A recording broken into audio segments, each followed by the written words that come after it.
പറയേണ്ട സാഹചര്യം ഇത് തന്നെയാണ് സാർ. ഈ വാഹനങ്ങൾ മാറി മാറി വരുന്ന സർക്കാരും MPDയും തേടിപ്പിടിച്ച് വീട്ടിൽ ചെന്ന് ഫൈൻ അടക്കപ്പെട്ടവരാണിവർ. സ്വന്തം വാഹനം സ്വന്തം സമ്പാദ്യത്തിൽ നിന്ന് ചെലവഴിച്ച് സ്വയം സന്നദ്ധരായി സ്വയം പരിശീലനം നേടി ഈ നാടിനു വേണ്ടി ഇറങ്ങി വന്നവരാണിവർ.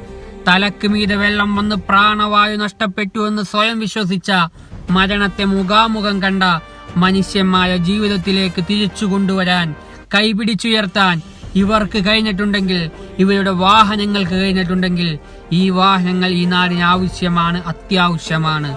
ഇവരിൽ ചിലർ കാട്ടിക്കൂട്ടിയ പേക്കൂത്തുകൾ മറക്കാം.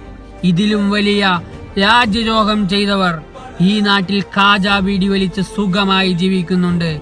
അതുകൊണ്ട് തന്നെ ഈ വാഹനങ്ങളെ നമ്മുടെ നാടിന് അനുകൂലമാവുന്ന രൂപത്തിൽ നിയമപുസ്തകങ്ങളിൽ വഴിയൊരുങ്ങുക തന്നെ വേണം. ഇല്ല എന്നുണ്ടെങ്കിൽ